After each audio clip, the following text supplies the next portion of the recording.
just found out during the Cold War, there was a real researched plan in which the Americans would drop extra large condoms labeled medium all over the Soviet army so that they could think.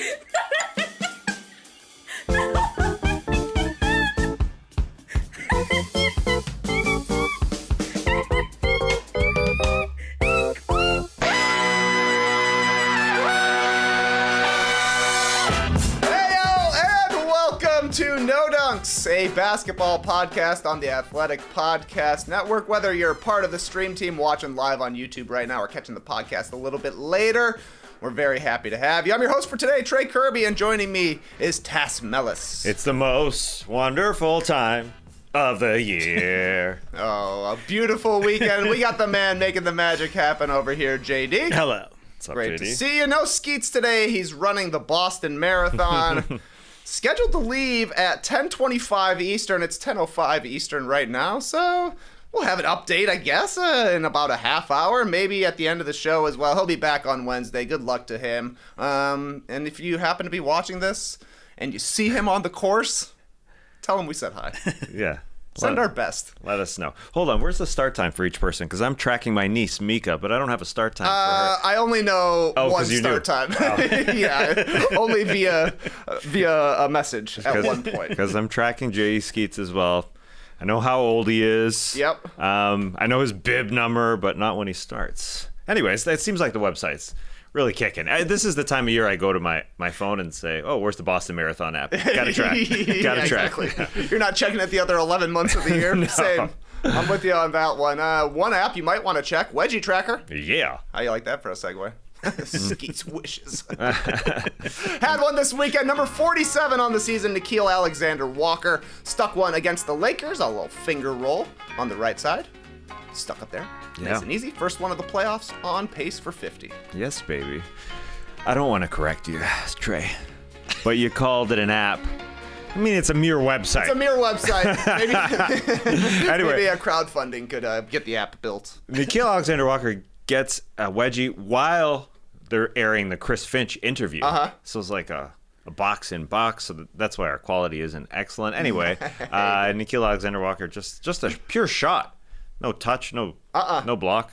On just a layup. No, just missed it pretty bad. Yeah, he did. To get stuck in the rim like that. But we appreciate it. Number 47 on the season. I guess we got a nice chance here after no playing game wedgies, I don't think. Right? No, but we're, like you said, on pace for 50. That's all right. We'll take it. You mentioned it. Great weekend. Yeah. Best time of the year. All kinds of stuff on TV. 8 playoff games for the NBA. I would say Saturday a little bit more of a banger than Sunday, but still entertaining. We're going to overreact to all of them by playing a little game. It's just one game, but you'll tell me something you saw in a game that you're ready to overreact with. Tas, get us started. Well, let's go to Lakers-Wolves. When it comes to Lakers-Wolves, LA is for lazy. Lazy guys. They truly were. I think you can look at a bunch of different reasons. Let's look at Jaden McDaniels. The guy shot 11 of 13. The 2 shots that he missed, he was able to just go grab and put back for a score. I mean, he got such good looks. You can look at it throughout the Lakers roster. I think Austin Reeves wasn't fighting over screens hard enough. I think Rui Hachimura wasn't fighting for rebounds hard enough. I think Luka wasn't closing out on three-point shooters hard enough. LeBron wasn't sticking up his hand on three-point shooters, and he looked just a little bit slow. And we'll get to his offense in a second, because that's a bit of the worrisome part. The Wolves look like they can guard him, but across the board, the Lakers were allowing open three-point shot after open three-point shot. So guys like Jaden McDaniels were going to find their flow. And Naz Reid, who was 6 of 9 from 3, could find his flow. Too many guys had open shots. I know it's simple to say that kind of thing, but you look at the stats, and those guys aren't shooting 21 of 42, 50% from 3 if they're not that open. And you could see how deep the Wolves run when Naz Reid comes off the bench and was awesome. DiVincenzo, Nickeil Alexander-Walker, yeah, he had a wedgie, but he chipped in. I mean, you see the depth in between, the difference of depth between the Wolves and the Lakers roster. It's true. It's truly clear out there. And again, Like Naz Reid's open threes were just wide open. I mean, the Lakers just were not fighting and scrapping. And it is unfortunate to talk about the 40-year-old LeBron and how he looked a little bit slow out there, but it is true. The washed king. Oh, no.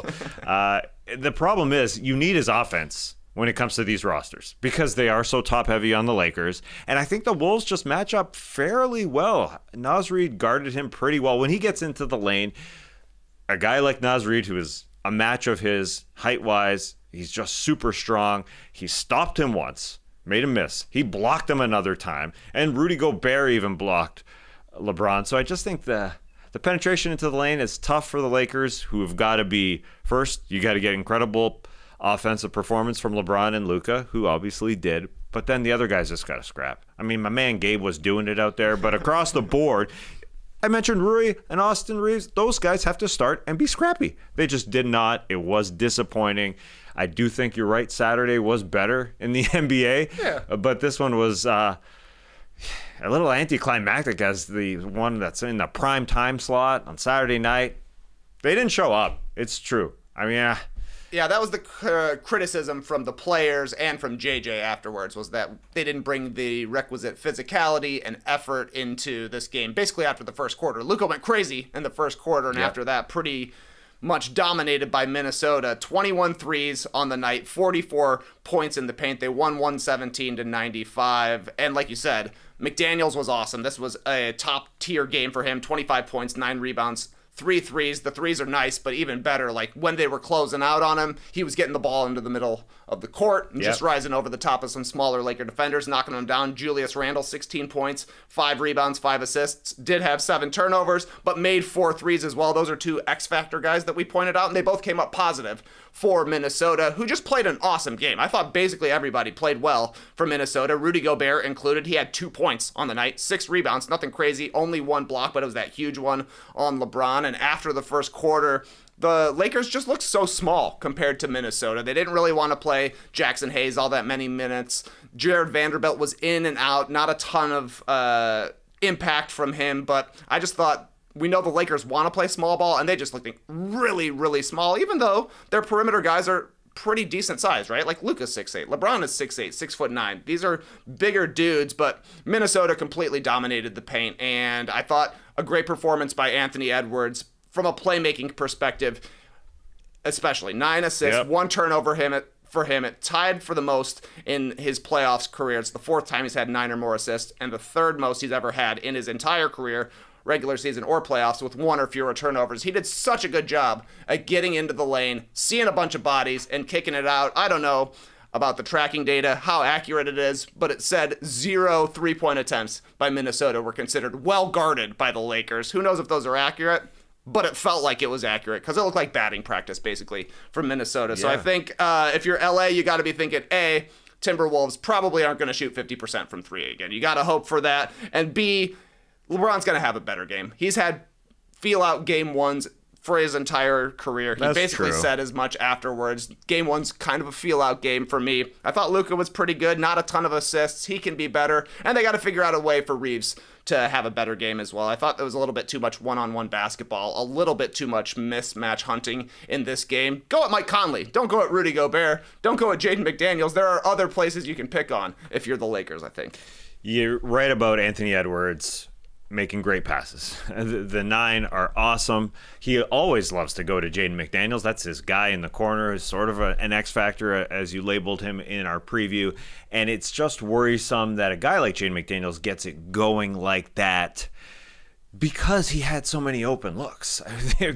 The reason why Jaden McDaniels, despite Anthony Edwards, made all those passes, got it going, was because the Lakers just gave him way too much room. These guys are too good.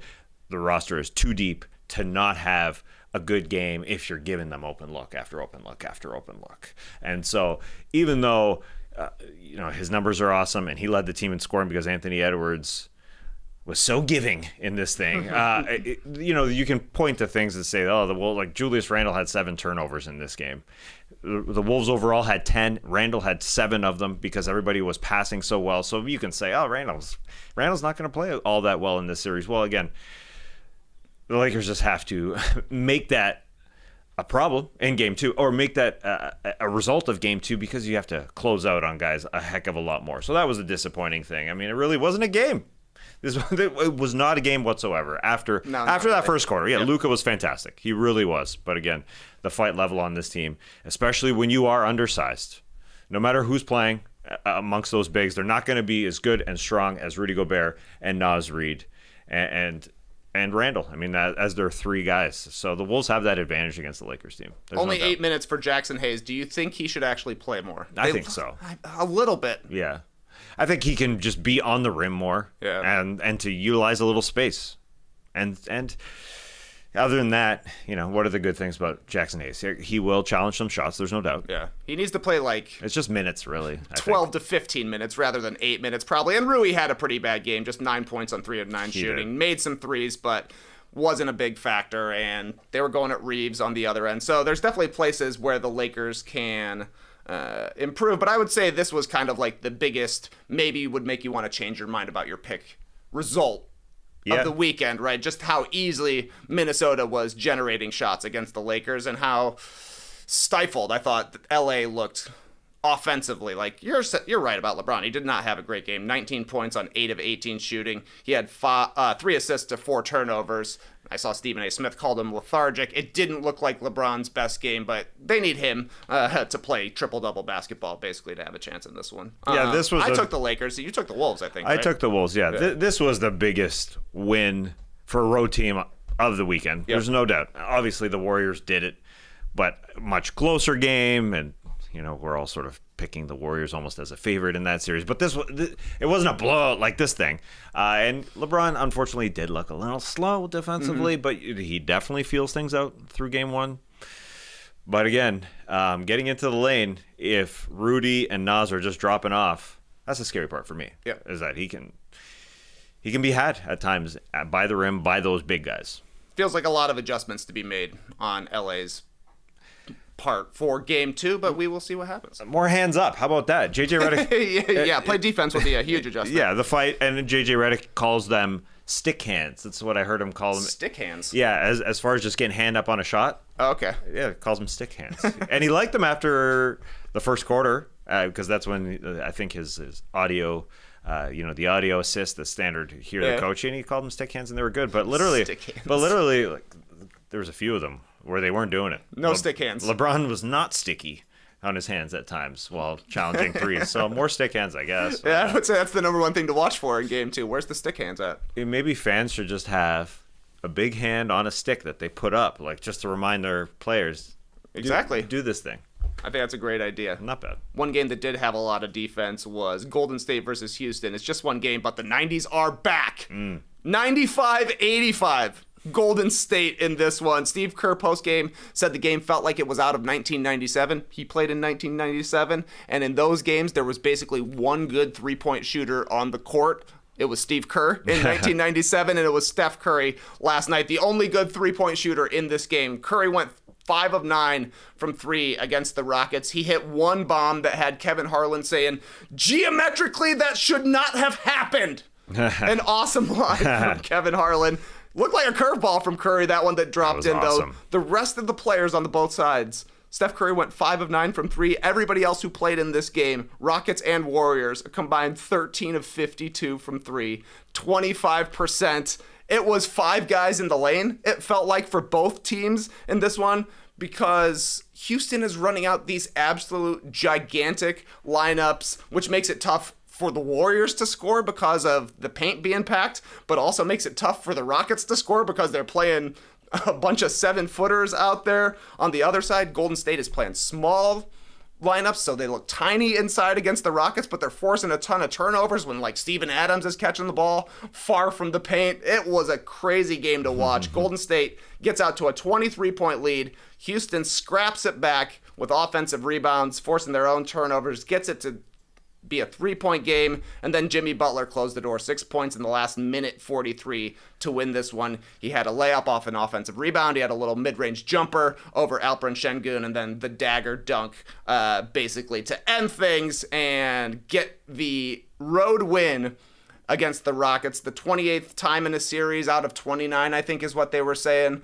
for this Golden State dynasty guys, basically Curry, Kerr, and Draymond Green at this point. But the game was basically, how do the Warriors attack the Rockets' gigantic lineup? They even went super jumbo mode at one point, Houston. They ran out a lineup of Amen Thompson, Jabari Smith Jr., Tari Eason, Şengün, and Steven Adams, and it was nobody could score on either side. 22 offensive rebounds, awesome for Houston, but it also means they missed a ton of shots to be able to get 22 offensive rebounds. I would like to see a little more Jabari Smith. He was a little out of sorts, I thought, in the first half. 4 turnovers, but 11 points, 6 rebounds, 3 of 3 from the field, made a three-pointer. But it's going to be impossible for the Rockets to win in this series if they get performances like they did from Jalen Green and Fred VanVleet.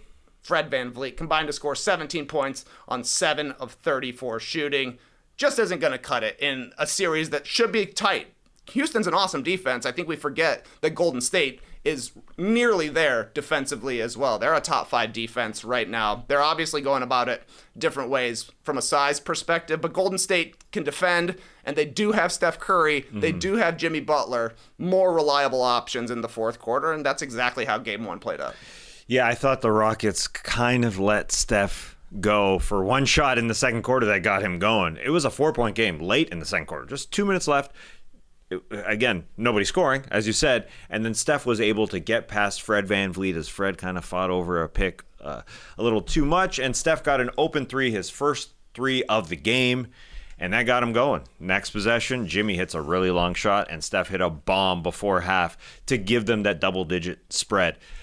When you don't have a lot of great scores, as the Rockets don't have, you can't let Steph free. And again, we're all talking about the last game that they played where they allowed Steph to only have one made shot.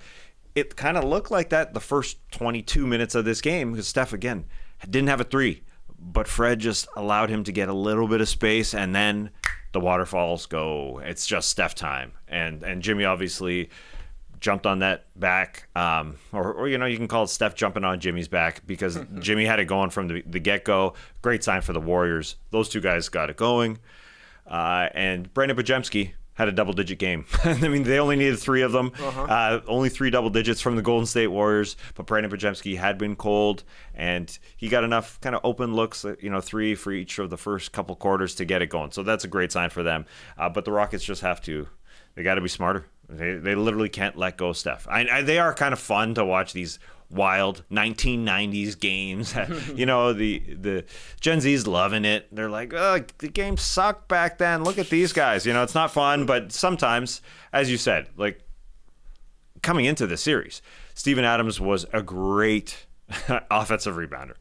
The percentages in many of their lineups where they would grab more than 50% of their offensive rebounds, and that's what happened in this game. To see 22, I believe, offensive rebounds from the Houston Rockets, they are going to miss shots, but Amen Thompson, Steven Adams, they all chipped in. And they had a good run in the second half with their big lineup, though they did play some guards with it, which was helpful. Because the first half gigantor lineup where everybody was like 6'10 or taller, that was ugly to watch on both sides. Curry was spectacular in this game. 31 points, 12 of 19 from the field. Only got up 9 threes, which just sounds like a lot for everybody else. But, man, you could tell that he came in knowing how the Rockets were going to defend him this game. If he had a sliver of daylight, the shot was going up, even if it was a floater or a mid-ranger. It was like, I can't pump fake and wait to get my shot after that. He just knew go right away, and his 3-point shooting was definitely the difference, as was Jimmy's jump shooting. I thought was pretty good for the whole night. They're deep. 1 of 2 from 3, hit 3 of 4 from the mid-range as well. He has to take them occasionally, and Podziemski made big plays. I thought he was a little skittish with the ball at times, but he had that offensive rebound late in the game where he tips it off the glass. I think Butler gets the rebound. He had a nice pass to Moody. Moody hit a big 3 as well. Those guys made some awesome plays. Otherwise, I thought this was a fun game to watch. Draymond versus Şengün was pretty good. Şengün really showed up to play in this one, the leading scorer for the Rockets, 26 points, 9 rebounds. He went 11 of 18 from the field, had a big-time poster on Draymond. There are still moments in this game where it looks awkward the way he's trying to attack Draymond, and Draymond understands the level of physicality that's allowed in the playoffs, so he's getting a little more rough and tumble. 5 turnovers for Şengün, but that was a guy that I had my eye on coming into the series. seeing how he was going to defend or deal with a defender like Draymond, who has defended him really well during the regular season. Knows he gets more leeway in the postseason as well. So I think Şengün showing up was big. It was. Basically, though, if Jalen Green is going to go 3 of 15 from the field and Fred VanVleet is going to go 4 of 19 from the field, it's going to be tough sledding for Houston. They scored 85 points. I think that's their lowest all season. This is a team that doesn't score a ton anyways. That's totally true. Yeah. Great sign. Şengün looked great, but negative sign. Your guards. Your guards weren't playing all that well, weren't in their flow. Some highlights, obviously, like you said, the Şengün poster. Fantastic. The Jalen Green able to get to his reverse layup back to the basket, and throw it over somebody who's guarding him. That was awesome early. But yeah, they got to have more defense, even though, they did what they could. Hey, 95 points is pretty solid. It's solid. Giving up 95, you can win a lot of games. Yep. But you got to score more than you got to score. Yeah. But that's the real catch-22 for Houston, because watching that, I was like, first half, I don't know if they're going to be able to play this gigantic lineup. Then they were better with it in the second half. It got them back into the game. Steven Adams was having an impact out there, but that lineup is just so hard to score with. You're basically going to be playing 3 non-shooters for the most part. So I don't know. It's like, keep doing it, but also find a way to do it a little bit better. We shall see. And little spurts, I think it'll be fun for them to try it out. But yeah, Jalen Green just has to get in a better flow. That's just a bad playoff debut. Yeah, that's kind of like the definition of a bad Jalen Green game as well, where he's just no plan when he's attacking, just going into the lane. And like we're talking about, the lane is pretty clogged up right now, just flying in there, smashing into dudes. I don't know if you got any random notes from this game. No, I don't really. I liked when Kevin Harlan was doing a Walmart ad read late in this game. He goes, "It's 10:27. If I order Depends, will it be there before the game's over?" And Reggie goes, "Did you just say Depends?" And like Harlan starts dying laughing. He's like, "I couldn't have think of anything else." The guy is like asking for adult diapers to be delivered to the game so that fans don't have to leave their couches, he said. You throw your Depends on, you can just go. Oh, okay. You don't have to leave the couch or anything. That was one of the funniest ad reads I ever heard. What a choice. Depends. You chose Depends. Yeah, good stuff. That's a great ad read. For any product, he went with Depends. That was awesome. That's it for notes for me. That's it? All right. Let's do another round of It's Just One Game. Yeah, well, let's go to the LA Nuggets series. For me, it's just one game, but it's still the Clippers series to lose to the Nuggets. I think it's theirs. They play great. They can win. Like they did in the first quarter. They were awesome in the first quarter, and then they just stopped doing it. First quarter, first 8.5 minutes of this game, they had 22 points in the paint. 11 buckets in 8.5 minutes, in the paint, because they were moving it so freaking well. They're just passing it. A lot of easy baskets. Yeah, just move, man. The Nuggets defense is not a championship type offense. It just hasn't been. Will it turn up in game 2, game 3, maybe after what you did in game 1? I guess it's possible, but those first 8.5 minutes, they showed that they just keep cutting. Guys like Chris Dunn getting to the hoop, no problem. James Harden getting to the hoop, no problem. Obviously, the Zub getting to Zubats was awesome. So you score like that for the first 8.5 minutes, it's great. But then the team just died. They had 0 turnovers in the first 8.5 minutes, and then they had 20 after that. And they were just bad. Like Norman Powell, ball slipping out of his hands. Zubats pass to nobody in the corner, goes out of bounds. Bogdanovic lost the ball out of bounds. Just bad ones that you don't see an NBA team often do. And then, fourth quarter, midway through the fourth quarter, they got super bad in an important part of the game. Midway through the fourth, and then less than 1.5 minutes left, Kawhi loses the ball. Harden lost the ball halfway through the fourth. And then in OT, you saw the Nuggets make some key plays, like the Christian Brown save, and Westbrook knocked the ball off Harden with 10 seconds left. Awesome stuff where the scrap level turned up for the Nuggets after those first 8.5 minutes. But again, scrap level. We're coming up with some key names here. Yeah, some key lines in the playoffs. I'm getting them from JJ Redick. I'm getting them from anybody. But the Clippers, 20 turnovers resulted in 29 points for the Nuggets the other way. You don't win a basketball game like that. In a game where the Nuggets only scored 112 points, that's freaking a of your points off transition in a low-scoring game. It's a low-scoring 1990s game. It's a low-scoring 2020 game because that went into overtime. Again, the turnovers were bad. You can look at a bunch of things. Like Chris Dunn was dropping the ball under the hoop. There's offensive boards you can look at, missed free throws you can look at, but the key ones were, Leonard lets Murray put it off him and Westbrook the tip off Harden. But I think it was way too much of that. Again, 20 turnovers, just frankly bad. So the Nuggets win a game where Jamal Murray's only 7 of 20 and Russell Westbrook's only 5 of 17 because of bad TOs. Mm-hmm. Yep. I mean, the possession game was huge in this one. You said it, 20 turnovers for the Clippers, just 11 for Denver. Denver also added 12 offensive rebounds. Clippers are usually a good ball security team, not a high turnover team, and they're also usually a really good defensive rebounding team. So for Denver to win both aspects of the possession game, that really was the game. When you look at 7 turnovers for Kawhi Leonard, it was an overtime game, ended up being a 2-point victory regardless. But I thought you were going to say that this is the Clippers series to lose because they lost to Russell Westbrook hitting a wide open 3-pointer. Yeah. Completely unguarded. A lot of confidence from Jokic to pass it to Westbrook on a night where he's not shooting the ball well. Finished 5 of 17, but made the biggest shot of the game, the wide open 3 with 20 seconds left. Then you mentioned had the deflection as well. Westbrook closed for Michael Porter Jr. His defense was huge, I thought, in this game. A lot of the reason that the Clippers turned the ball over 20 times was Westbrook bringing it at the point of attack. I thought Jokic was much better in the second half as well. They brought him up to the level of the screen and just made things a lot more chaotic for the Clippers. Denver finished the second quarter on a 13-5 run, and that to me is where the game really flipped things. Their physicality was better. They were just slowing down the Clippers and making them take forever and ever to get into their offense. Over the course of the last 3 quarters in overtime, LA only scored 72 points. That is championship level defense from Denver, a team that we've seen succeed on the defensive end of the ball in big moments. Maybe they're not always locked in, and they definitely weren't locked in the first quarter. Harden went off. I think he had 15. He was the best player for the Clippers in this game, scoring as well late into the fourth quarter. Floater. I thought Kawhi slowed down in this game. I mentioned 7 turnovers. In the second half, he only scored 8 points, finished with 22. He looked a little bit out of sorts, I thought. And he's not necessarily the most natural playmaker, and the Clippers just kind of got bogged down in the one-on-one game. So I would say a little bit more Harden and Zubats. They were successful. Yeah. Pass it more. Sometimes Kawhi got pushed out a little bit beyond the 3-point line, and it wasn't working for him out there. But you could see, I'm sure they're checking the tape. I'm sure Ty Lue is checking the tape. He talked about the 20 turnovers after it. Even just little tiny clutch moments. The passes for Chris Dunn underneath the hoop, the baseline cuts, they were working. But he just bobbled. Bobbled it once, lost it another time.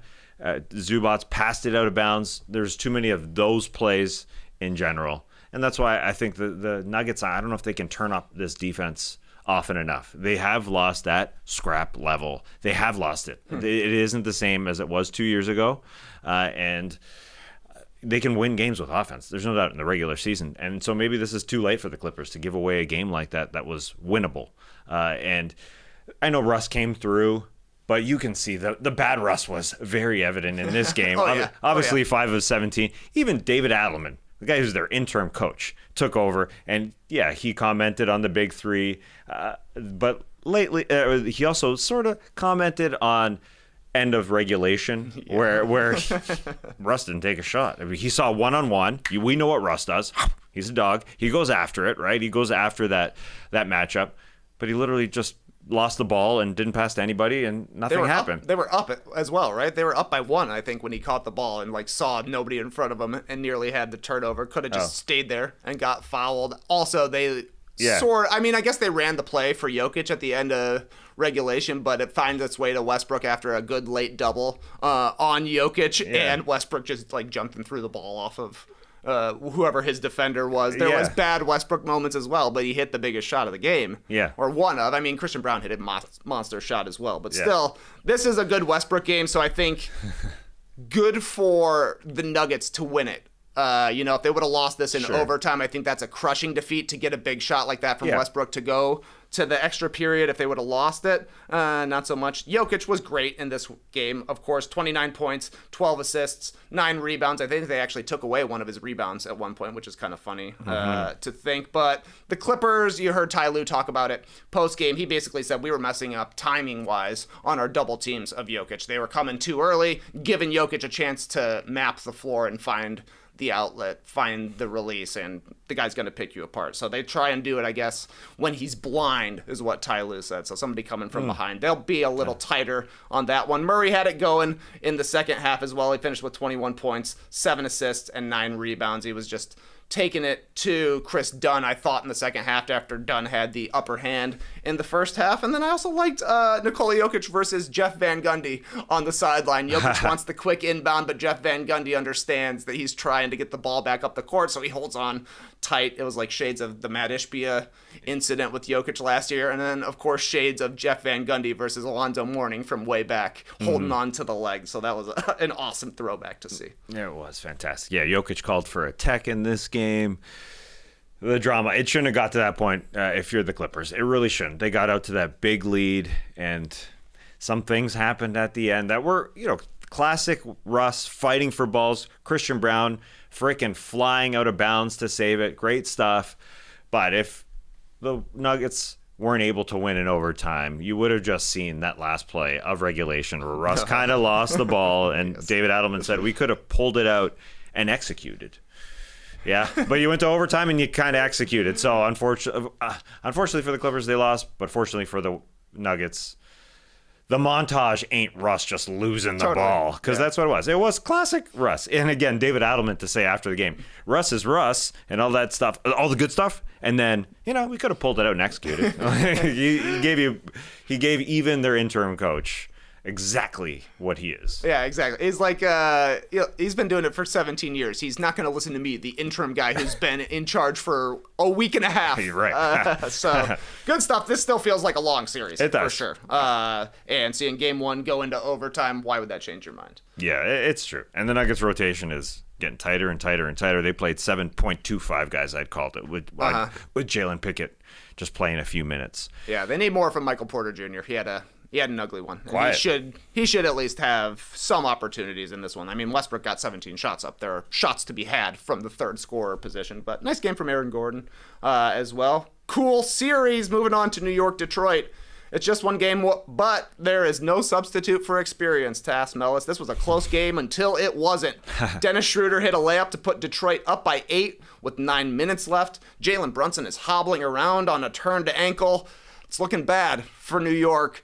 Instead, the Knicks rip off a 21-0 run to win this game. Campaign hit a layup, then he had an and one. Then Jalen Brunson hit a mid-range jumper, then a Campaign three-pointer ties it up. Brunson scores inside again. Another three-pointer from Campaign. Brunson scores inside again. Then Josh Hart gets a layup. Then Josh Hart gets another layup. Brunson gets a technical free throw and another Hart layup. Suddenly, the Knicks are up 13 in 5 minutes. I thought it was a combination of bad Pistons offense, like they were kind of panicking, trying to get their shots. But the Knicks defense was awesome, including Karl Anthony Towns. He was. He combined with OG Anunoby to get a block. He got a steal off of a brutal Cade Cunningham turnover. He was a little bit too lax with it, I thought, in the fourth quarter. Towns got another steal, and he was closing down a lot of these possessions for New York with offensive rebounds. He definitely outplayed Jalen Duren and Beef Stew. I thought Schroeder gave some good minutes for the Pistons, but good stuff for the Knicks to pull this one out, because I thought this was a really good opportunity for the Pistons to be able to steal this game. Malik Beasley, Tobias Harris, Tim Hardaway Jr. were all hitting three-pointers, 6 of 12 for Beasley, 4 of 5 for Harris, 3 of 8 for Tim Hardaway Jr., and then in the fourth quarter, they went a combined 1 of 6. The vets were carrying them there for a while, and then they started missing. Cade had an okay game, 21 points, 12 assists, that's good. Went 8 of 21 from the field, had 6 turnovers, including 3 in the fourth quarter. That's bad. It's his first playoff game, so there's going to be ups and downs, and now he sees the intensity that they need for all 48 minutes. So good stuff for the Knicks, because this one looked Pistons tilted for sure up until Campaign went nuts. Tobias Harris had friggin' 22 points at half. Tobias Harris was their number 2 guy, and it seemed like he was going to be the guy to help Cade, but they needed Cade to be a little steadier in the fourth quarter, as you said. Cat was all up in his shorts, turning him over. But I think this is one of those clear examples that you could say, well, the lights are a little brighter in Madison Square Garden. For a guy like Dennis Schroeder to not be able to inbound the ball at the beginning of a quarter, something you don't see too often, a 5-second violation at the beginning of a quarter, that's weird because the light shouldn't be bright for that guy. That guy has won friggin' championships and titles for Germany, in international competition. So that wasn't the excuse for him. But then you see, as after that, early in the fourth quarter, like Asar Thompson doesn't know the shot clock's about to go off and doesn't get a shot off. And then he friggin' missed a dunk, which is just a flub, unfortunately.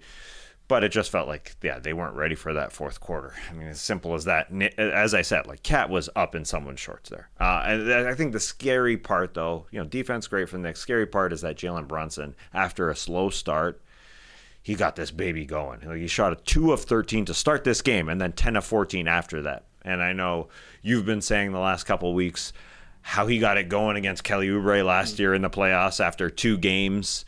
And lots of our streamers say, what are you talking about, man? He had a great series. Yeah. Well, he had a couple slow games. And in this case, he had a slow start.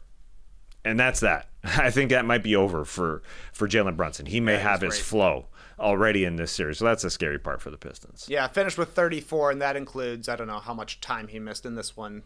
Rolled an ankle, went back, and Tom Thibodeau, great line, said, I think he grabbed his cape, because Brunson was really solid in this one. Campaign as well, 14 points, 11 in the fourth quarter, hit 2 big threes, and like Campaign, when he's hitting, these are big-time momentum shots, because you're like, I don't mind if Brunson's hitting a shot against us, but Campaign, that's frustrating. Campaign. I thought Pistons were going to steal this one.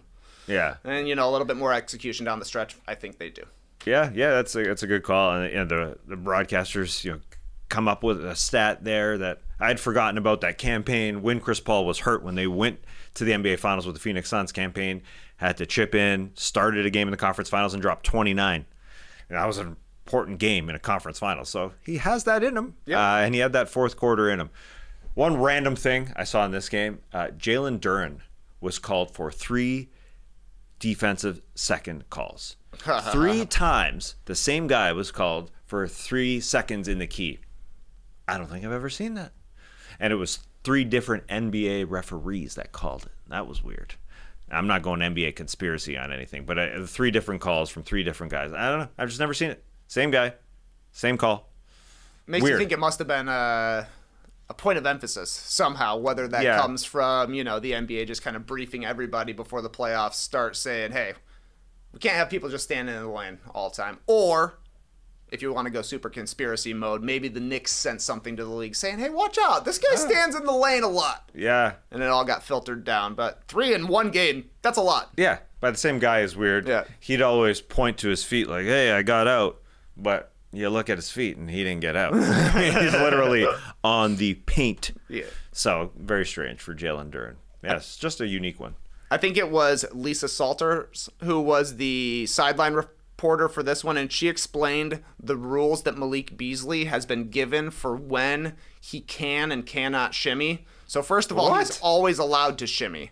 But JB Bickerstaff told him you can only go for like the full saucy shimmy if the three-pointer leads to a timeout for the other team. And Malik Beasley, I guess, is like, I want to average 1 full shimmy per game where the crowd is going so crazy that the other team has to take a timeout. He got one in this game. Third quarter, minute 35 left, hits the corner 3, deep shimmy from Malik Beasley. This is when the story is getting told, and then the Pistons were outscored 45-27.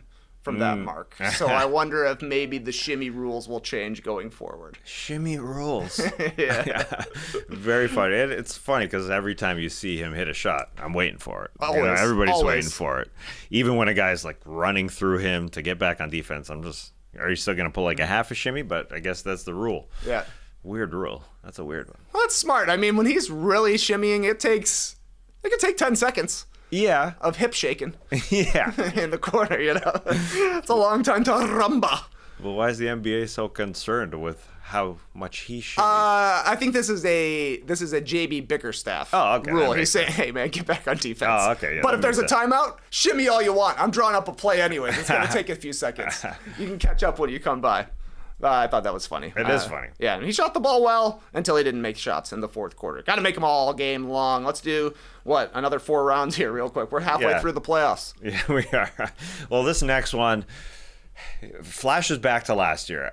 It's just one game, but the Celtics are actually better than the championship team. I think they looked fantastic. It's the support guys that are highlighting things. Derek White was freaking awesome, dropping 30 points. It feels like, it is a flashback to last year. 7 threes for this guy. Open threes, he will take them and he will make them. Peyton Pritchard, this is not just hyperbole. He is better than last season. He has grown as a player. He was freaking awesome coming off the bench. 19 points, 4 of 6 from 3. This is the best version of him. And then Drew Holiday, very, very important. Drew Holiday. We've wondered this whole season long, how's Drew doing? Is he still the same Drew? Well, they go into half, and they're down to the Orlando Magic. And they talked about it, I'm sure, in the locker room. Hey, we got to play defense. Drew, you got to guard everybody, because he always does. You got to guard Franz Wagner. And it was so important, like right out of the gate. He stuck on Franz. He fought over a screen, forced a miss, then he tapped a rebound that got the Celtics running, and he got a 3 right into it.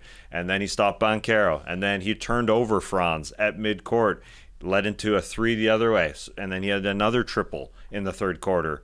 So 3 triples for him in the third quarter. Orlando had 6 turnovers in the quarter. That's the story. It really was a close game at half, the Magic up, but the Celtics turned it on. They look fantastic. The supporting guys, especially the supporting guys. We can get into Tatum and Brown. Brown looked good after the knee injury. I thought he looked solid. The dunks, he was locking in defensively.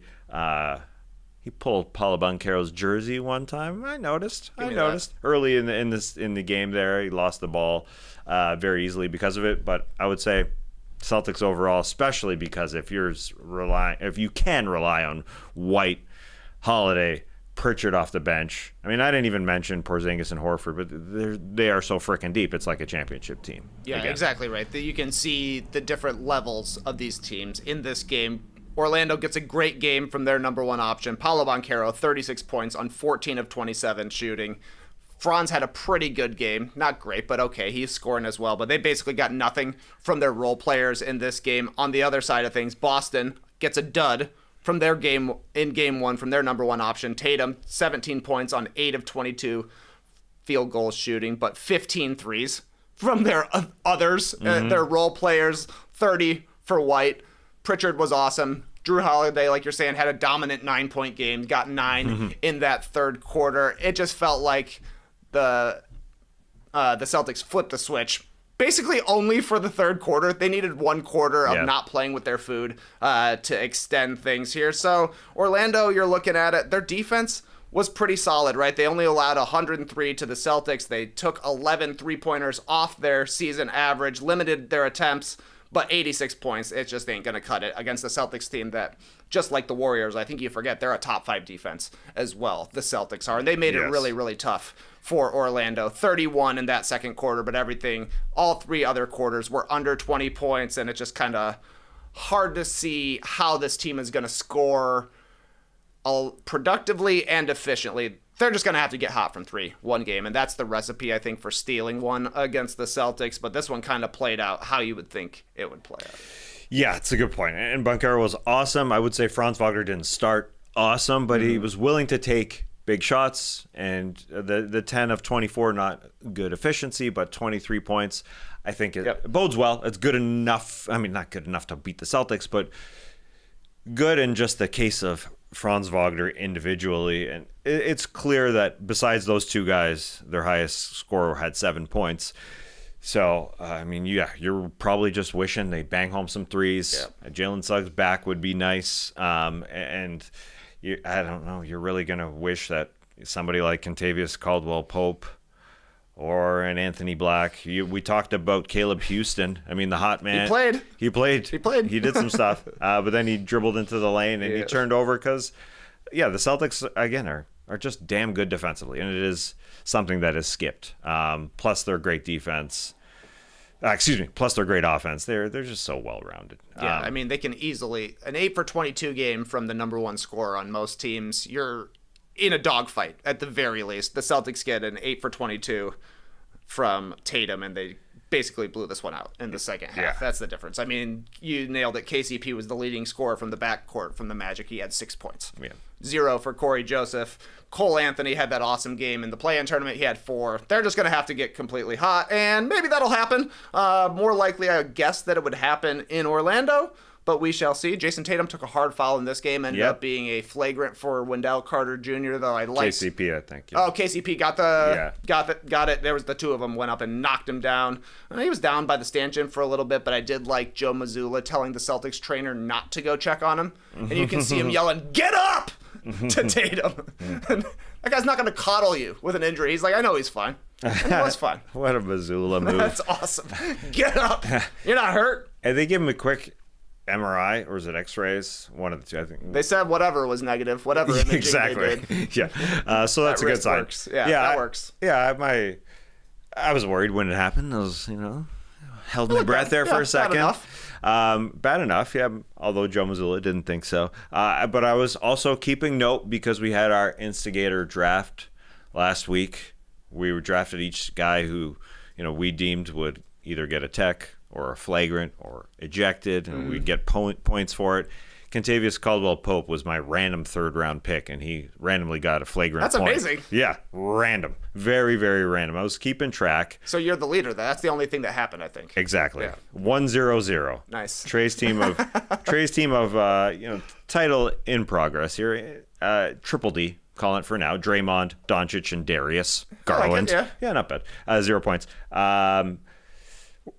Title in work here for Skeets' team.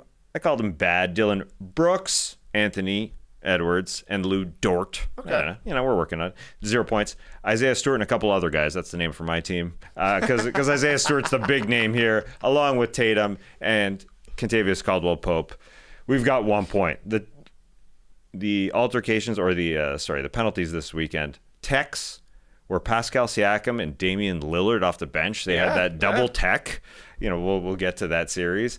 Jokic had 1. Chris Finch, Wolves head coach, had 1. Julius Randle also had a tech, so 5 techs there. And then flagrants from Pat Connaughton, who just came in at the end of the game. Easy, man. Yeah, and Kentavious Caldwell-Pope. So I guess, are those 1 point each? I forget. But... Flagrants are 1 unless it's a flagrant 2. Okay, and techs are obviously 1. Yeah. All right. If you're getting points from your third-round pick, you're going to win, probably. Yeah, you never know. KCP. He's going to be gone pretty soon, though. That's the problem with but my I mean, selection. to get any, that's nice. That's really nice. Really, really nice flagrant foul from that guy. Yeah, really great flagrant foul. Indiana beat the Bucks 117-98. It's just one game, but Giannis can't beat this Pacers team by himself. This was the first game Saturday. Giannis came out and did what Giannis does. 36 points, 12 rebounds, a steal, 2 blocks, 14 of 23 from the field, but he only had 1 assist because the rest of Milwaukee went 21 of 61 for the field. That's 34%. Meanwhile, the Pacers came out with a balanced attack. Siakam had 25, Turner had 19, Nembhard 17, Halliburton had 10 points, 12 assists. I thought he was spectacular. Mathurin 13 off the bench, and McConnell had 11.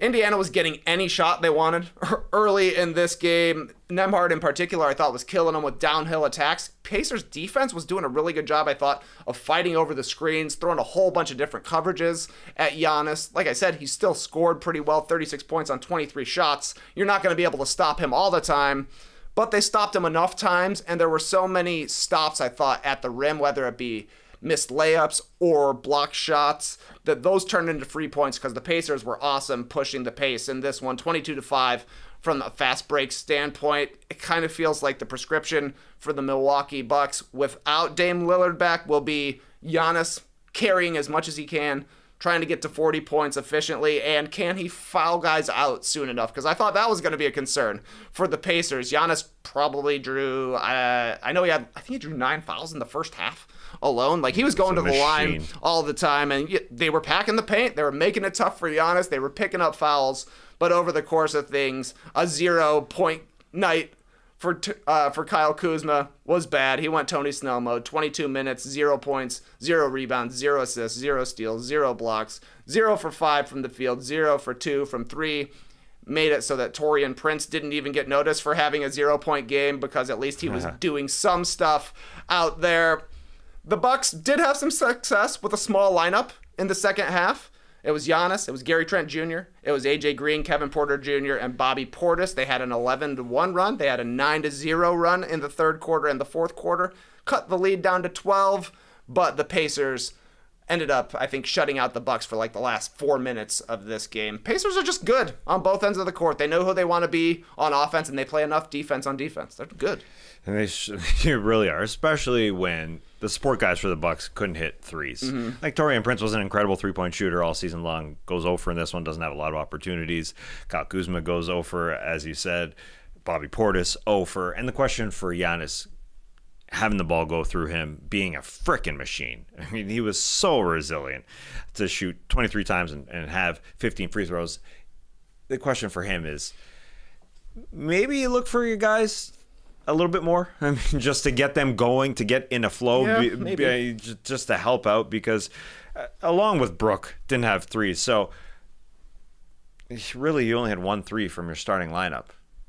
That just ain't going to win against, number one, a great Indiana Pacers team and a super athletic Indiana Pacers team. Like, Giannis was the only guy in double digits at half for the Milwaukee Bucks, while the Pacers had multiple guys, led by Nembhard at 15. So they were just down in this hole.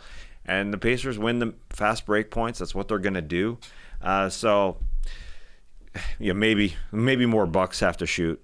Maybe you stop some fast break points because the Bucks were, a little too slow to those guys, and they're a little too slow to get out to the Pacers shooters.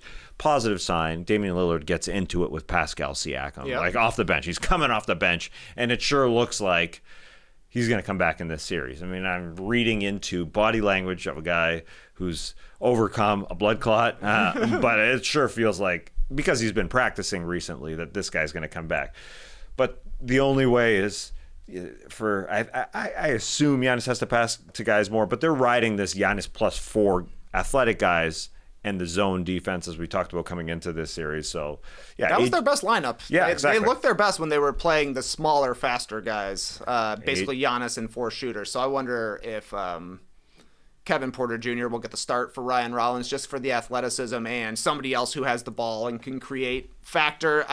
My guess is that Prince probably stays in the starting lineup, at least for game 2, but you could see him being replaced by Gary Trent Jr. or AJ Green in game 3. But yeah, Lillard was talking like he's going to be playing soon. Yeah. You don't get into it on the court with Tyrese Halliburton. Obviously, they've got a little bit of history with the tapping of the wrist from last season. And I know there were people out there reading Dame's lips, and I thought that they were interpreting it as Dame saying, "I'll see you Tuesday," which is when game 2 would be. So maybe it happens. Yeah. Maybe it happens, but I thought that was an awesome performance for the Pacers. Definitely the Bucks can be better in a lot of spots, but not a lot of answers. Halliburton only 3 of 13 from the field, but 12 assists and 1 turnover. He just gets off the ball at the perfect time, and he knew who to find, and that was Pascal Siakam, 10 of 15 from the field. I thought Mathurin was really good in this one.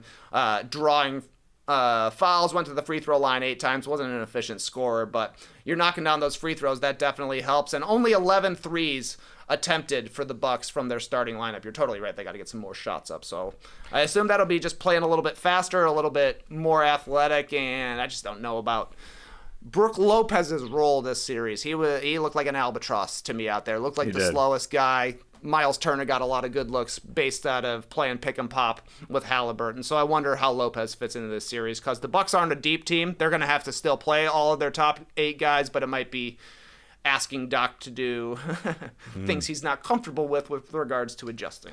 Yeah, it could be Bobby Portis, who was part of those 4 athletic guys around Giannis Antetokounmpo that could shoot the 3 ball. It's Bobby. It's Porter. it's Gary Trent and AJ Green, but maybe you see more Bobby subbing in for Brook because Brook just you got outplayed by Miles Turner in this one. I do sort of lump that in with not being able to get out to 3-point shooters for the Bucks because the Pacers were just ultra confident. I mean, that Miles Turner dunk to really seal this thing just shows that the Bucks weren't playing well enough. I mean, Miles Turner had a step back. That was mean too. He looked great. It's crazy hearing them talk about all the different eras he's played. He played in the Paul George era. That was a long time ago, the Paul George era in Indiana. But he's been around for a lot of different random playoff runs. And it was nice to be reminded of Brent Barry this weekend. He's the only guy who's played more minutes in a playoff game to have a trillion like Kyle Kuzma did. He's played like 22 and change minutes, whereas Kuzma played 21 minutes and 35 seconds. If Kuzma doesn't do anything, not good for the Bucks. Damn. You got to do something out there. The backhanded slap. You get mentioned that you used to play in the NBA, but you get mentioned because you had a trillion. Stinker. We got to go back and find those Brent Barry lowlights. I don't know what you're looking for. What are you looking for? Just some for? Sweet jogs. All right, take us to our last couple of games here, Tazzy. Well, as far as the Cavs Heat go, Ty Jerome is the MVP of this freaking team. Ty Jerome was amazing. He was phenomenal. I mean, this was a close game early in the fourth quarter. The Miami Heat chose to play the zone defense, which was fantastic. It was pushing Mitchell to the outside, who missed his first 7 threes of this game, and they said, okay, well, this is what we'll do to Donovan Mitchell. This will help us. But Ty Jerome said, all right, I'm going to penetrate that freaking zone. It was the Ty Jerome show in the fourth quarter. He took Haywood Highsmith into the lane, hit a tough floater over a guy who's defending him really, really closely, and then he just started splashing. It was... I'm definitely exaggerating with this. He's the MVP because there's some moments where he lost the ball. With 5 minutes left, he was dribbling on Tyler Hero, and he kind of lost the ball in the lane, but he picked it up and hit a shot over. I mean, this is just your night. So it's my night. You know what I'm going to do? I'm going to shoot from 31 feet on the next possession. Bang! 31 feet. That was awesome. The broadcasters, the bench, everyone thought, whoa, this dude in his freaking playoffs debut. That doesn't get better than that. His fourth quarter was 6 shots made, 16 points in that quarter of his 28 overall. So he had 16 in the fourth. The next highest Cav only had 6. But to see that debut go 28 points, 10 of 15, 5 of 8 from 3, tied for the most threes on the team in just 26 minutes. I mean, he had 28 of the Cavs' 34 bench points. He was the key. He was literally the key to this team, to just put it over the top. And because the pressure was on him a little bit more, I know Donovan Mitchell's numbers ended up being good, but I thought because the pressure moved over to him against the zone, that's when Donovan Mitchell stepped back from that 3-point line and buried a 3. He started to feel good in the fourth quarter. Darius Garland came through in the fourth quarter doing that 2 fingers over the tongue. He was doing a lot of kissing. He was doing a lot of kissing to the crowd. Was that? Well, yeah, you're right. I don't know exactly what he was doing. He was tonguing his fingers. I mean, I don't know what he was doing out there. I guess it was a kiss. I couldn't tell. He was tonguing his fingers? Yeah, that's what it kind of looked like to me when I saw it. But I think I heard something like that in Sinners this weekend. Yeah, great movie. I gotta see that. But yeah, this was a close game. Like, it was pretty close. Yeah, it was an 8-point game. Cavs were leading, but Ty Jerome just went completely insane in that one. That was an unexpected Cavalanche. Like you said, 16 of his 28 in the fourth quarter. The backcourt of Jerome, Mitchell, and Garland combined to score 85 points for Cleveland. I thought they played, like, at best, a B-plus game. Mm-hmm. Like, this was not a great game for the Cavs, and they completely handled the Heat. The Heat just didn't have the matchups on the perimeter to stick with Cleveland. It's like, Davion Mitchell, I thought, had a pretty solid game for Miami. Finished with 18 points and 9 assists. He's their best perimeter defender, but there's only one of them, and whoever that other guy is just going off. Sometimes it's Mitchell guarding Mitchell, and Garland is the guy. Sometimes it's Mitchell guarding Garland, and suddenly Ty Jerome goes off. So I thought a pretty good game from the backcourt there, and that should be an advantage for the Cavs going forward, and I assume their defense will probably step the game up a little bit as well, though in general I thought their front court outplayed the Heat front court, though. Nice game for Bam. Yeah, and they did, I think, a good job against Tyler Hero, who, gets 21, but they just kept him out of the lane as much as possible defensively. Yes. So that threw him off just A lot of Just jumpers. enough. A lot of jumpers for Hero. I did like in this game, I think it was at the end of the first quarter. Was this Brian Anderson on the call? Whoever was on the actual call, the board or like the desk, mics went out. So Dennis Scott just had to do did he? play-by-play from the sideline. Like his was the only microphone that was working. He did a pretty good job. Like he came in, it was like he had some sort of bit about like, are the Cavaliers gonna graduate to contender status? They had a photoshopped diploma and everything out there. I was thinking 3D his son must be graduating like in the next couple of weeks. Why has he got graduation on the mind? Oh. But then he realized, I have nobody to toss it to.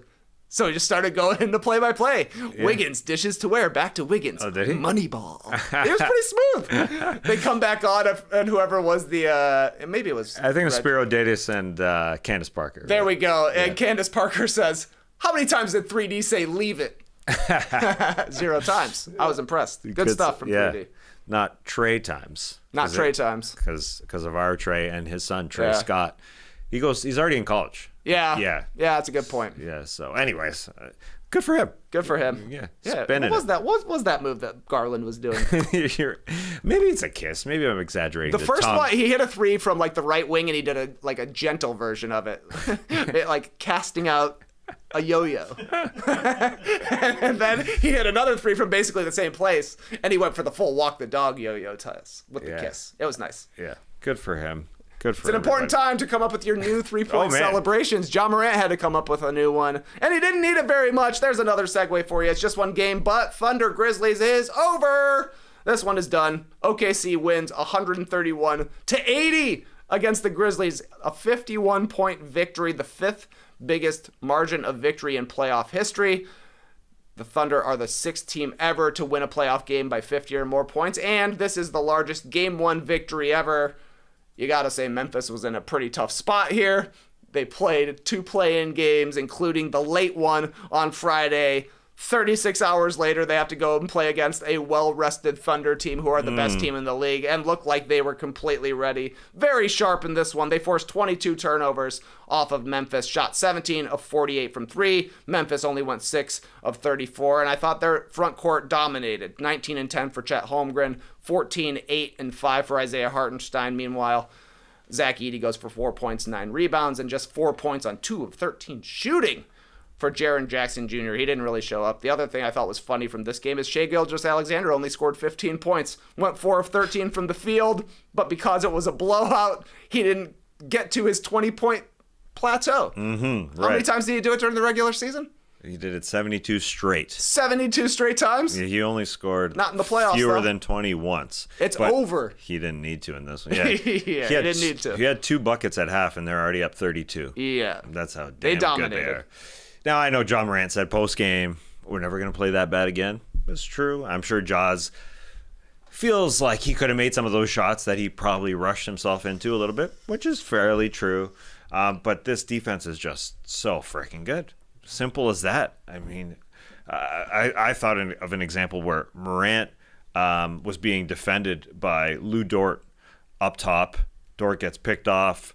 Holmgren comes in and is able to push off long enough for Dort to recover, and he fell again. I mean, he fell, got out of the way again, and he fell this time. He got up and was able to contest John Morant. That's why those bigs are there. That's why they got Isaiah Hartenstein this time. Now to pair with Chet Holmgren, both of those guys are able to close on that space and recover. They're just too damn good. They're literally so good. So even when Shai has a quiet night, I thought Jalen Williams was super good. His 20 points, he was working off their new guy, their new hub, Isaiah Hartenstein, who was able to find him 3 different times. He had 3 assists to Jalen Williams because of those cuts, whichever cut it was. I mean, he was snaking. He was doing these C cuts, and he finished a beautiful alley-oop. So, yeah, I think Grizzlies think they can play better. Yeah. They probably will. They probably won't lose by 50. But it's just so hard against this team. There's just too many defenders that are so freaking good, and Shai's one of them. I mean, Shai blocked a 7'4" guy from behind. He blocked Zach Edey. Cool. That was freaking cool. Yeah, 22 turnovers, got to be better. I was thinking for adjustments, and it was just play better. Yeah. Is the main adjustment in this one. Maybe more Marvin Bagley? he was good. 17 points, 8 of 8 from the field. Yeah. He's an athlete that can hang with OKC, maybe more so than Edie can. But also, I'm like, are you going to get a better game than that from Marvin Bagley? Probably not, but you need better performances from Jaren Jackson Jr., like I mentioned. Had his worst playoff game. And then a minus 51, 9 points on 3 of 12 shooting for Desmond Bane. Ja was just okay in this game. Jaren Jackson Jr., Desmond Bane were bad. If the Grizzlies are going to have any sort of chance of making this competitive, they have to show up because, man, Thunder just looked like the Thunder do. They didn't play great offensively, but their defense is number one for a reason. Yeah. Good stuff. They're pretty fierce on that end. Like Alex Caruso comes in and is just himself. Even that Casey Wallace didn't have a great offensive game, but a mean dunk because he was fierce himself. And, yeah, some unfortunate blunders like Desmond Bane passed it right off Zach Edey's head. You don't see a doinker like that too often in the playoffs. I think they threw 2 passes off of heads last night. I didn't see that one. That's not good. No. You want to limit that to 0 if you can. That's the number one thing. Yeah, it's like a golf score. Keep it low as possible. Keep it as low as possible. Another thing you want to keep as low as possible, your Boston Marathon time. Looks like our guy Skeets is 5K of the way through so far. He's putting up 7-minute miles right now. Looking good. Oh, my girl Mika is just a minute slower than there we go. Mr. J.E. Skeets. Nice. They're approaching 10K. Yeah. Okay. Yeah. Okay. I'm just looking at the splits here. Yeah. Yeah. Cool. Yeah. Cool. Yeah, Him and his buddy Jared. Oh yeah. Like, neck and neck. Neck and neck. I think they're running together. Yeah. Okay, yeah, you're right. That says last spotted 5K. Predicted finish 3 minutes and 8 seconds. Yeah. Maybe it gets harder in the second half, because of fatigue. I gotta. There's also a big hill. Big old hill. Heart attack hill? Yeah, I think believe that's what it's called. Yeah. I was thinking about it over the weekend. Now, is it heartbreak? I thought it was heart attack, but It's not. I don't think it's. What is that hill name? Hey, let us know. I hear it. That's the classic. Hear it once a year. yeah, exactly. No. Something's happening to your heart on that hill. Damn it! What is it? Heart Hill. I can't. Yeah, the thing is, when you type in Heart Hill, that's exactly what I was typing in. Oh, it's Heartbreak. Yeah, looks like Heartbreak. Oh, heartbreak. Yeah. All right, feeling better then. Yeah, no attacks quite yet. Although, yeah, it's great to add Jared to the list and anybody who also has Dent as part of their last name. Yeah, I've also tracking entered. mode. Yeah, it's fun, man. Good stuff. Good luck to Gita Denton and Rachel Dentinger. Oh, big time. I was cheering for Rachel. Yeah, I knew she was gonna have a big race. No segue for this one. We do get a little bit of news from the NBA. Couldn't think of anything, but the NBA has named their 3 finalists for the 7 major awards. Most valuable player alongside of MIP, Defensive Player of the Year, Rookie of the Year, Sixth Man, Coach of the Year, and Clutch Player of the Year. 3 finalists for all 7 awards. Anything you were surprised by, Tas, or a snub from any of these categories that you would have liked to see somebody else thrown in there? Mark Daigneault, as head coach of OKC, has to be on the list for Coach of the Year. Mm-hmm. They beat their opponents by the most total points in the history of the NBA. The biggest gap ever. Why can't he be on the list? Even if you know that you're not picking him again because he won last year, he can be a nominee. Yeah. He just deserves it. And I suppose because they don't want to, or they ain't gonna make him the winner twice in a row. I guess that's what the thing is. But still, I mean, he deserved. They won 68 of 82 games, and they beat teams by a total of 1,055 points, better than any other team. Why can't he? Why? These guys are all deserving that are on there, in Bickerstaff, Atkinson, and Udoka. But I'd include him. The first place I saw this graphic with regards to the candidates for the award was on Andrew Schlecht's Twitter page, and it said biggest snub. And I think that's indicative because you could say there are biggest snubs for a lot of the Thunder on here. Like you're saying, Mark Daigneault not getting mentioned for Coach of the Year. He will probably finish in the top 5, but no Lou Dort on Defensive Player of the Year, I think is kind of a questionable call as well. He's a guy that I would consider on my ballot for sure. I think you could argue that SGA is in Clutch Player of the Year. And I don't know, maybe you would even argue Jalen Williams could get some Most Improved Player votes. I don't know, but the fact that the Thunder are by far the best team in the league and have one name on here and you know which one it's going to be. Yeah, a little disappointing. I would also say no Amen Thompson in the Defensive Player of the Year category. It's a little bit surprising, but maybe he ends up on an all-defensive team as well. And then the other one that kind of caught my eye was Anthony Edwards getting a clutch player nominee. And I only say that because I know the Timberwolves are pretty bad in the clutch this year. Like one of the 5 worst teams in the clutch. Now, Ant has, I'm sure, great stats in those because he's their main guy, but it wasn't a stellar clutch season in general, I didn't think, from the Timberwolves. So a little surprising there. Yeah, right. They were, I guess, 22nd in clutch performance this year. Or is it 20th? Maybe I'm flopping the seasons because they've been bad the last 2 seasons. But I went to the stats because I thought, why isn't Darius Garland part of the clutch of the year, guys? Yep. That being said, his numbers kind of dropped off. And I think this is what it's all about. Numbers when it comes to clutch of the year, and Ant is slightly better than Darius Garland, so I thought that one was all right. I do think the Defensive Player of the Year is interesting. It's going to be an interesting discussion. Dyson Daniels, Draymond Green, and Evan Mobley. It is interesting that Dyson Daniels appears there and most improved, while Evan Mobley doesn't appear in the Defensive Player of the Year and most improved. Although I know he got better, but his numbers aren't valiantly or dramatically better. So Cade, Dyson Daniels, and Zubats, also just deserving gents. MVP, they got it perfect. And Shea, Jokic, and Giannis. Rookie of the Year, the constant conversation. Who's going to win that thing? Yeah. And now it looks like I'm a little decent. surprised that Wells was the 3rd guy, but to me, he would be in the mix as well. But Castle and Risa Shea getting the noms, I think, makes sense. You would have thought maybe Edie sneaks in as the 3rd guy, but good stuff. And 6-man is great. The last one, since I like listing them all. Yeah. Beasley, Ty Jerome, and Peyton Pritchard. Good. Great discussion, because I think all those 3 guys are definitely worthy and could win. And Peyton is kind of like an overlooked guy. He is. Maybe because it was beginning of the season when he was, made his name, and then Beasley started doing the shimmies. And he freaking won the title last year, so he's overlooked. But all 3 guys, again, really good. I would say shout out to Ivica Zubats and Draymond Green, PR pushes, because I don't think that they make these finalist awards like a month ago. Yeah. But, Zubats has really picked up steam as a candidate here, either for most improved, Defensive Player of the Year. I think he'll get some votes as well. All defense team, I think he's there. And then Draymond, once the Jimmy Butler trade happened, he's like, hey, remember me? I played defense. Really got his name back in the mix, and it's an award to be won because there wasn't one great candidate once Wemby went down. Right. With his deep vein thrombosis. Got 2 game 2s tonight, Tassie. Oh, Detroit yeah. and New York play at 7:30. Clippers and Denver play at 10 o'clock p.m. Eastern time. Those are both on TNT/Max. Who do you think is most likely to even their series tonight, the Clippers or the Pistons? That's a great question. I'm going to have to skip over the Pistons after what they did in Game 1. Fantastic first 3 quarters, but you'd think the Knicks would fight back and play better to start the game.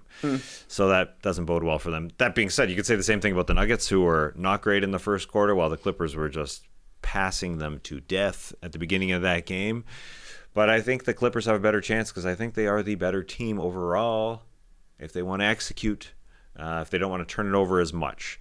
Kawhi Leonard can't turn it over 7 times again. Yeah. So those 20 turnovers are what Ty Lue is talking about. They just can't do that. And I just don't think the Nuggets are an incredible defensive team. The scrappiness was there, but I'm taking the Clippers. What about you? I think the Clippers definitely have a better chance of narrowing things to, or tying things up 1-1 here, but they've got to get better performances from Kawhi Leonard, especially. I thought he was great in the first half. I thought Harden was great throughout, but Kawhi is the guy you kind of expect to carry you over the line at the end there. And as for the Pistons, I think they'll get their first win when they get back home. But I think they'll win when they get back home. I just think it's a big ask, and we'll see what happens tonight. Skeets just passed the 10K mark.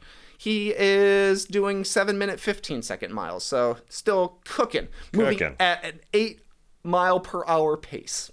Cool for him. 8 miles per hour pace, 26.2 miles. Sounds like a 3-hour marathon to me. Excellent stuff. 2 guys who will be watching the game tonight, the Clipper Bros. Yeah, Yeah. You heard it here Curveball. first. Have a great time. Turn up. Love you guys. Awesome. There's also only one guy there. You know, that was the confusing part. I said 2 guys. There's just one Clipper, bro, who makes the cut. Oh, right. Yeah. The other charismatic gentleman didn't make it. Yeah, gentlemen. No Thank good you. lines. Thank you for using the word gentleman. Yeah. Because as I said about We're the guys. proper guys here. Yeah, totally proper. I wasn't ready for a quote. Thanks for Okay. joining us, and remember, I was thinking of a quote. Here it is. I do. Oh, you know why I knew it was Heartbreak Hill, JD? Okay. Being a fellow Lifetime Fitness. Yeah. Yeah. Way to dox me. Thanks. Yeah. I also just doxed myself. That's true. Yeah. That's right. But hey, we go to Lifetime, okay? I took a chance. Yeah, the lift. I'm taking. Well, we also jog, and that's why. Okay. That's why the trainers are like, "You're on Heartbreak Hill. It's a 4% incline. The Heartbreak Hill's way worse. Can you do it?" Thanks for the motivation. Yeah, I appreciate it. That's all. Embrace the hills, people.